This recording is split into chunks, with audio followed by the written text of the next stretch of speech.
Hi, it's me again with Corel Doll Tips and Tricks.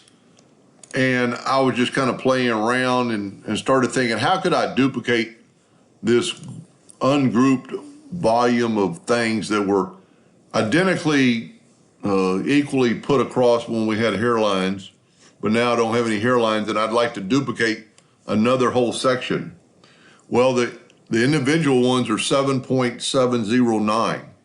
So if we change our nudge factor to 7.709 times 5, we get a nudge of 38.545. Control D and make a duplicate, and look at that.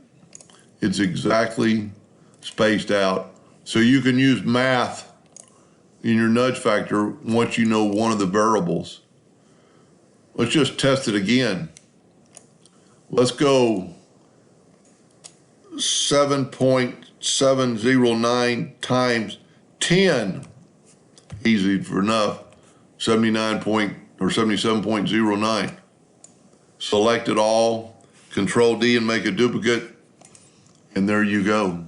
So you can use math in your nudge distance once you know one of the, if you space these out perfectly to begin with. And you can always, like we said before, if we would have left the hairlines, we could adjust them down now, and you could probably get them close.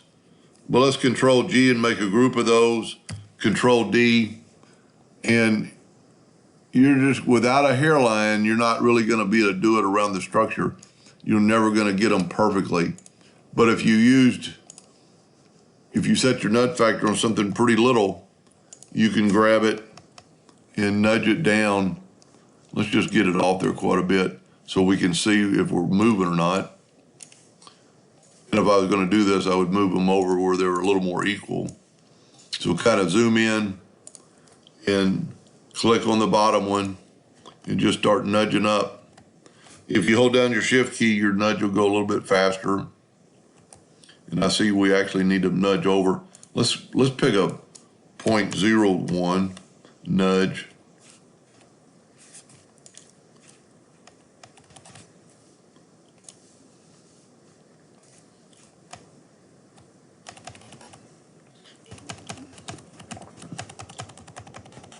And you can see how close you could get it. So you could make a whole page of those. Anyway, I hope that helped a little bit. And thank you for watching. One of them looks a little funny, but it's not.